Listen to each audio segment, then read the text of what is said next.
Bismillahirrahmanirrahim. Assalamualaikum warahmatullahi wabarakatuh. Saya Aulia Nazar dengan NIM 2042287. Di sini saya akan menjelaskan tentang teori-teori belajar.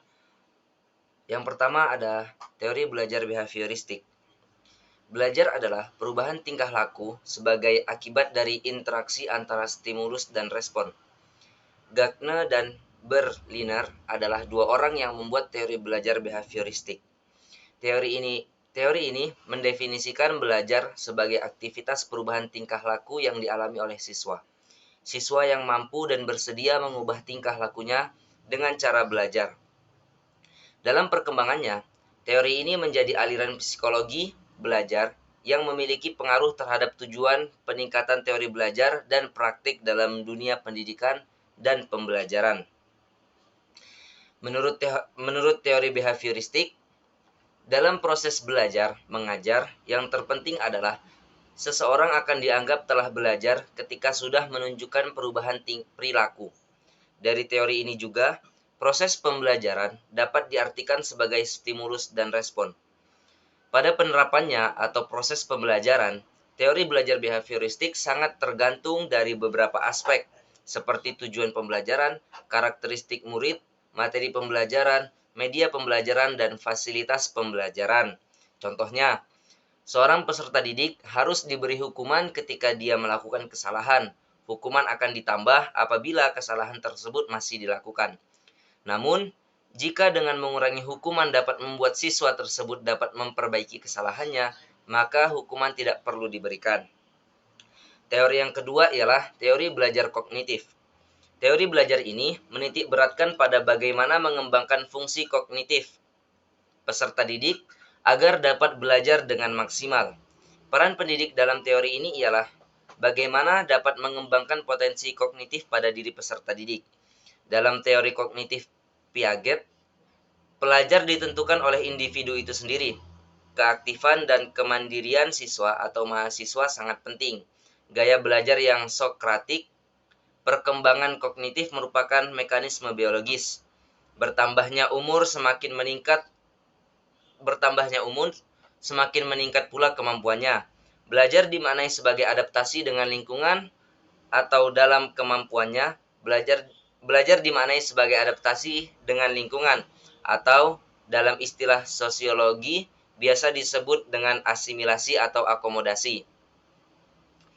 Faktor utama yang mempengaruhi keberhasilan proses pembelajaran di kelas ialah faktor kognitif yang dimiliki oleh peserta didik.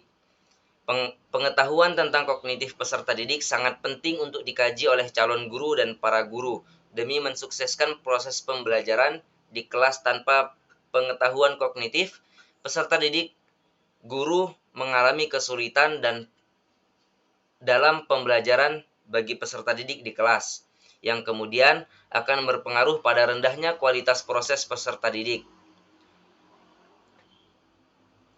Adapun teori belajar yang ketiga ialah teori belajar humanistik. Teori ini berpendapat bahwa proses belajar harus berhulu dan bermuara pada manusia. Teori ini sangat menekankan pentingnya isi dan proses belajar. Dengan kata lain, teori ini lebih tertarik pada ide dalam bentuk ideal daripada belajar apa adanya. Teori ini bersifat elektrik sehingga berpendapat bahwa teori apapun yang dimanfaatkan asal bertujuan untuk memanusiakan manusia. Menurut pandangan teori belajar humanisme, seseorang belajar karena ingin mengetahui dunianya. Individu memilih sesuatu untuk dipelajari, mengusahakan belajar dengan cara sendiri dan menilainya sendiri. Apakah proses belajarnya berhasil atau tidak? Belajar dalam teori humanistik dimaknai sebagai memanusiakan manusia, yaitu mencapai aktualisasi diri, pemahaman diri, serta realisasi diri secara optimal.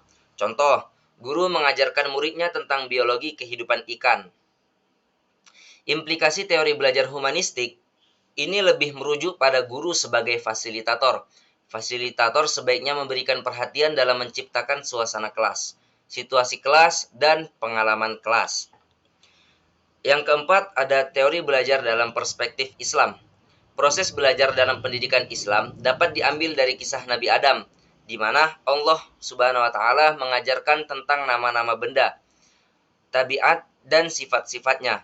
Dan kemudian Allah Subhanahu wa taala menyuruh Adam mengulangi pelajaran tersebut di hadapan para malaikat. Kisah Nabi Adam ini ditegaskan dalam surat Al-Baqarah ayat 33, qala ya Adamu ambihum bi asma'ihim, yang artinya, wahai Adam, beritahukanlah kepada mereka nama-nama benda ini. Teori pengulangan sebagai salah satu teori belajar yang dinyatakan jelas di dalam Al-Quran, di mana Allah Subhanahu wa taala menyuruh Adam untuk mengulangi dan menyebutkan nama-nama benda. Hal yang sama terjadi ketika Allah Subhanahu wa taala memerintahkan Nabi Muhammad SAW untuk membaca. Secara berulang-ulang, Allah Subhanahu wa taala menyebut kata Iqra dan memerintahkan Nabi Muhammad untuk mengulanginya. Perintah Allah di dalam Al-Quran menunjukkan bahwa jika ingin memberikan pelajaran kepada manusia, Al-Quran telah memberikan metode percobaan, penelaah, serta pengurangan. Seorang murid yang belajar ditandai oleh munculnya pengalaman psikologis.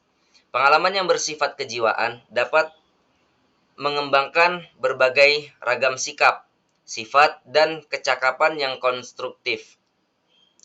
Dalam Islam, kecakapan yang konstruktif ini dilihat dari individu yang belum mampu atau belum bisa melakukan wudhu dan sholat.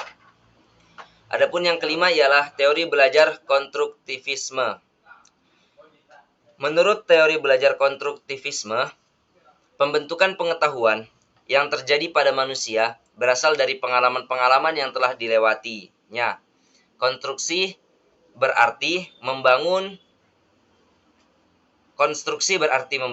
Jadi, teori belajar konstruktivisme adalah suatu usaha yang dilakukan untuk membangun tata hidup yang berbudaya modern. Teori belajar ini berlandaskan pembelajaran kontekstual. Dengan kata lain, manusia membangun pengetahuan sedikit demi sedikit yang hasilnya disebarkan melalui konteks yang terbatas dan dalam waktu yang direncanakan.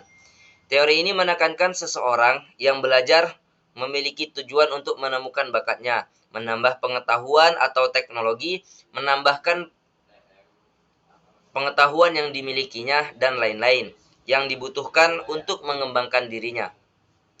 Dalam konteks kegiatan pembelajaran antara guru dan siswanya, teori belajar konstruktivisme membebaskan peserta didik untuk membimbing sendiri pengetahuan yang dimiliki berdasarkan pengalaman, tetapi masih dalam pengawasan pendidik.